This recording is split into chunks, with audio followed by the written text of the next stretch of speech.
What's you doing? Where'd everybody go? Buddy! Cole!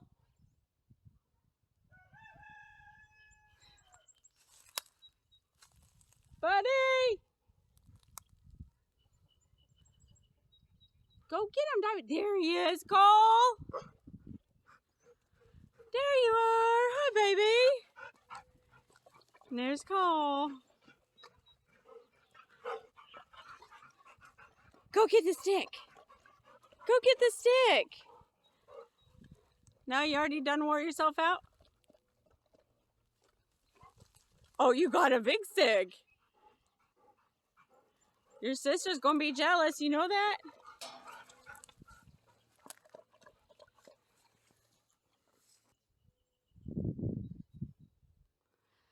So welcome back, guys. I am out and I thought I would take you out here to show you on this beautiful day some of our garden prep. So we have a homestead. So hey guys, don't mind me, I have my battery pack here. So today is really nice out and it's beautiful.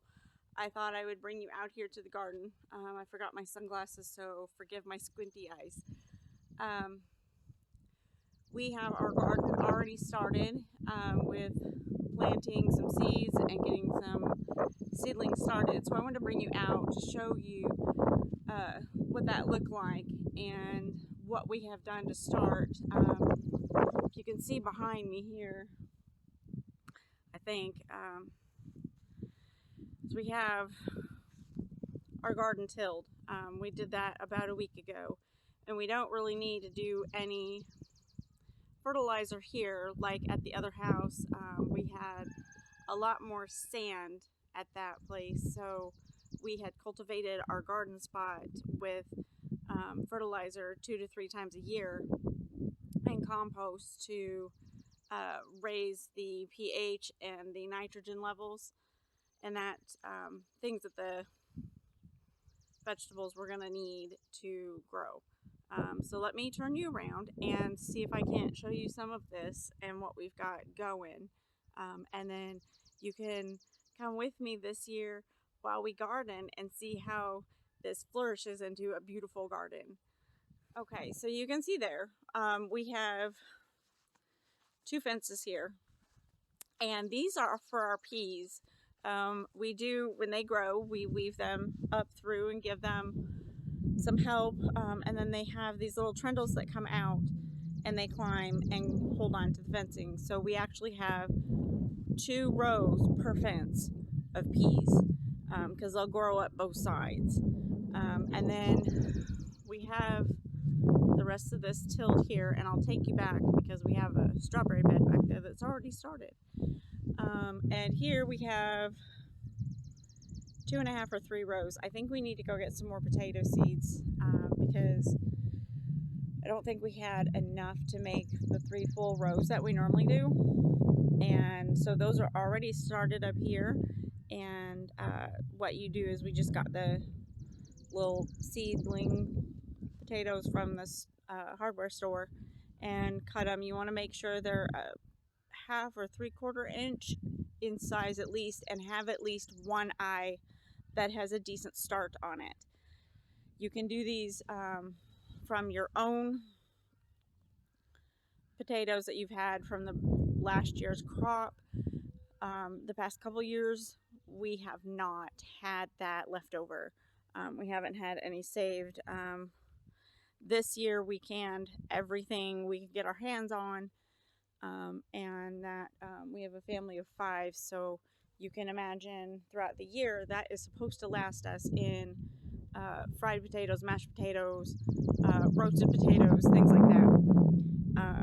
And that, so you can see the dogs walking in the background and playing in the field, which we do have them sectioned off. That is a pasture, and it goes around to our animal barn. They have the run of that, but they cannot get to the field beyond it, and that we don't want them to, because we don't want them out there when the crops are growing, because we have 2 labs and they have a tendency to uproot things. It's just all kinds of fun. So we haven't had the potato crop to keep seedlings for the next year. Hopefully this year we can do that. This is one of the main things I wanted to talk to you about under here. I'm going to try to get a good shot of this for you. I did not bring my tripod out, so hold on and we will turn ourselves around again and see if I can't do this. Okay, so under here, we have a hotbed, and this is the old-fashioned way, I guess, of doing it. Let me see if I can lift it with one hand in the center here. And all it is, oh, there we go. You can see the ground is a little bit different in color. These are just some 2x4s nailed together, and we put a sheet over it to keep things out, let the water and the air through. But you can see where we have started our seeds for our tomatoes and onions and cabbage, I believe, is in here. So to start this, we clear out an area. I'm going to drop this bag down. That gets heavy. So we clear out an area in our garden, and then we take all of the tree limbs, anything that needs burning, and you just make a little fire. It does not have to be huge, but what your goal is to heat up the ground with a hot enough fire that it's going to keep that heat in the ground. And when you go, let it cool off for a couple days, and then you're going to test it out with your finger, make sure it's still not like super hot, be careful. You're going to put in your seedlings, and the ground is going to keep that heat, and it's going to help kind of like a greenhouse effect, but without the greenhouse. We tried starting seeds in the garage last year, and it just did not do as well. Let me take you over here, pick up my battery pack. I'm going to take you over here with me. We did things in a raised bed last year,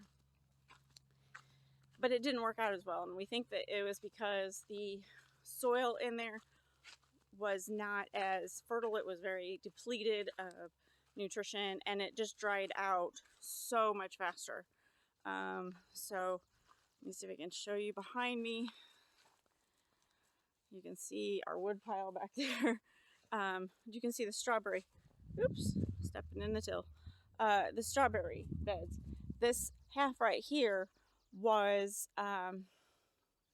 raised to almost my chest height. It was pretty high, and that was where we had started our seedlings last year, and figured they would be up and get the sunlight and the heat of the day and everything, and just have the elements they needed. But it was very hard pressed to get things going because they just didn't have, I think, enough moisture. They didn't keep the moisture that they needed, and the soil was just depleted. So that was our first year in this garden. So had a bug on me. So what we did is, this half back here was already a strawberry bed, and so we just dropped the raised bed down and dropped it down here, and we're going to keep that as a full strawberry bed. Now hopefully with the orange netting behind it, we can hopefully keep the chickens out of it this year. They really love the fruit and vegetables. Last year they dug up the onions, I want to say about 3 times before my husband penned them in even further, because we just couldn't. They were coming through the fence and we couldn't keep them out, and they were just scratching and doing their little thing up there. in the garden and digging up the seeds. So, hey, buddy. See this buddy? He's our Burmese mountain dog. He was my brother's, and he came here to live on the farm, and he is just having his little best life with our other 2 dogs. So this is what we have going on this year. I'm going to take you over and show you my herb garden, which is up towards the front of the house. It just seemed to be a really good spot and easy access to get to from, just stepping out the door and watering or harvesting or whatever. And it was away from the main garden, and so my husband didn't have to worry about possibly uprooting something that he wasn't sure of. So let's go over there and check that out.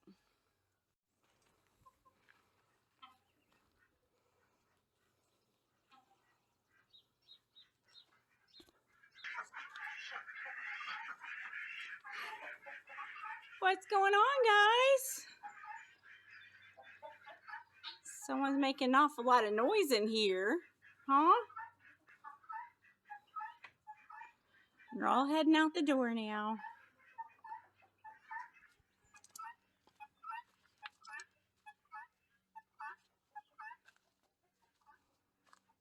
And someone forgot to shut the gate. Okay, guys, this is part of my herb garden from last year. I haven't cleaned any of this out. Sorry about that. So this right here is my oregano, and I need to get it cleaned out. Let me see if I can. So you can see some of it's starting to come back, and I just need to get some of this old growth cleaned out. There's obviously some weeds and stuff, but what surprised me is I wasn't expecting the chives to come back, and these chives have just started to take off, and so I'm really happy. So now I can add more chive seeds because I absolutely love this to come through. We will have probably some dill sprout up everywhere because we had some of it fall down and sprinkle the seeds throughout. But let's see, this was what I have, thyme, and then I had some rosemary. Or rosemary was over there, sorry, and then the thyme was here. I left those. I haven't cleaned anything out, but you can see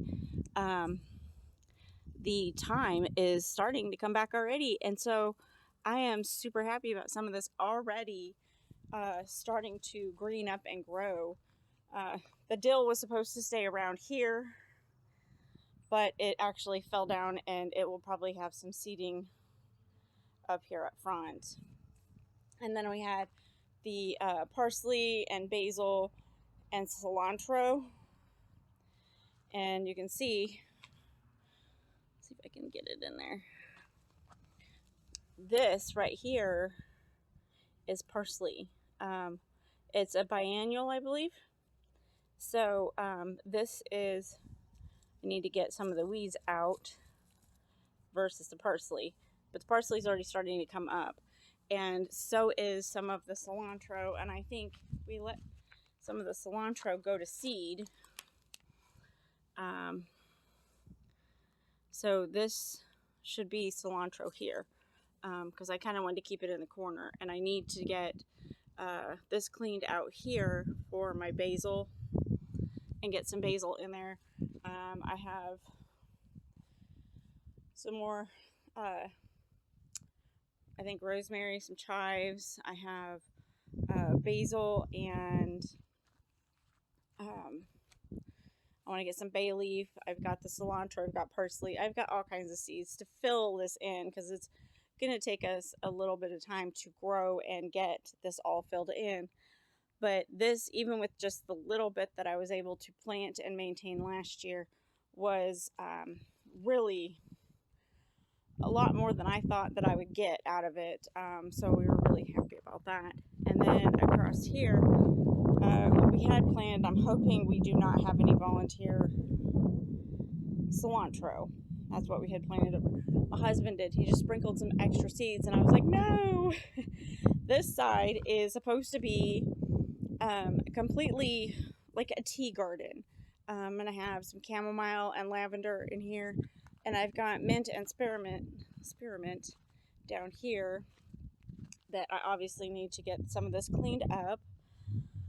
Let's see if we got anything growing or sprouting. I am not sure. Oh, look at that, maybe. Let's see what we got here. Oh, yes, look, see? It's already... Yeah, look at that. Right there, we're already getting some little sprouts there. So this is going to just fill right up when I get the seeds planted for the other stuff, and when the mint and spearmint really start taking on, this is going to really just fill in. And this is, we use some of the herbs for medicinal purposes and things like that, and some of it for cooking, of course, and that. So my goal is to not have to buy most, if not all, of my herbs, like hopefully in the next 4 or 5 years, because we will have enough of the main ones. As you can see, we need to get some of the weeding and stuff. We haven't done that yet.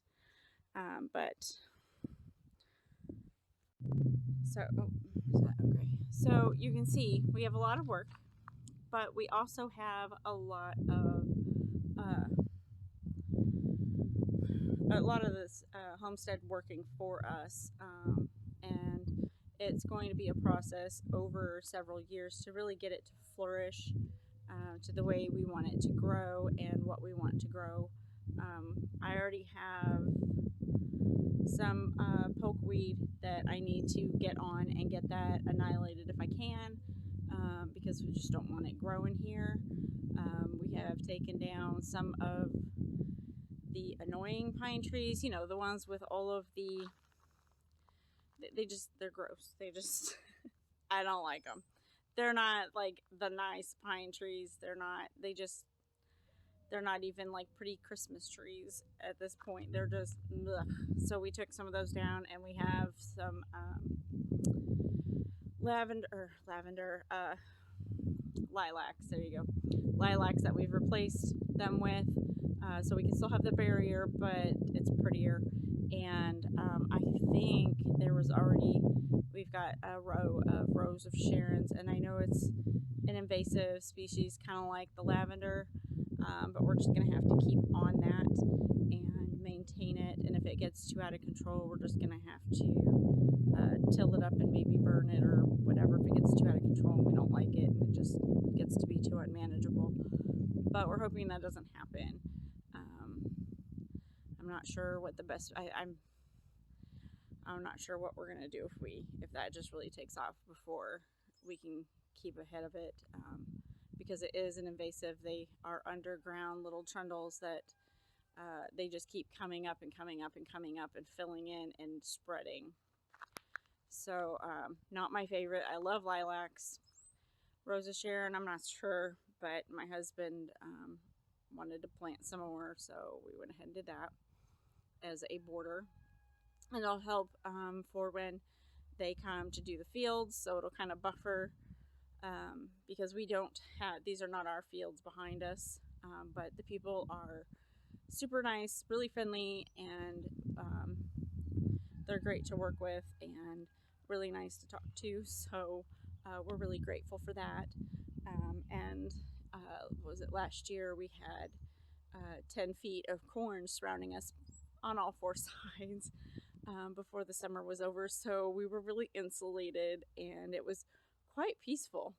So we are doing really well here, and if you have any gardening questions, any herb questions, any questions on starting your garden or what to do, you don't need anything as big as we've got.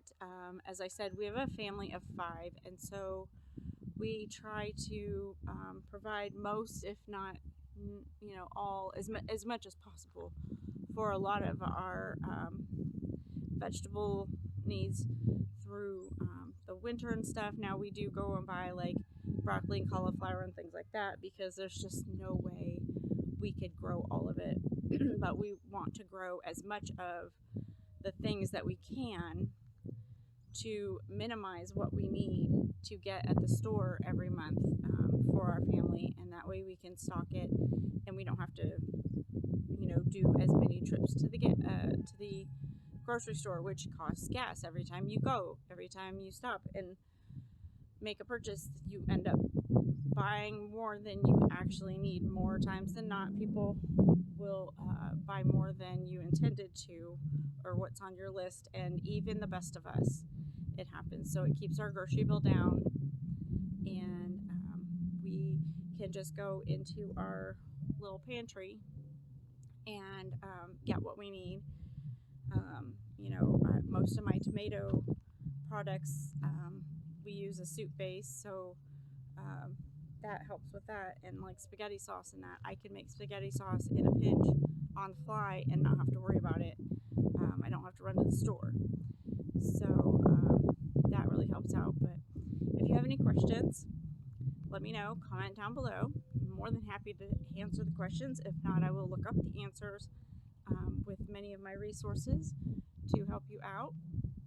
And thank you for coming along with me, and we'll see how this grows through the summer. I'll bring it back out every now and again and give you updates on that. So enjoy the weather. I'm going to get some work done and then get the dogs back in, and we will see you on the next video. Like and subscribe. Thanks for watching.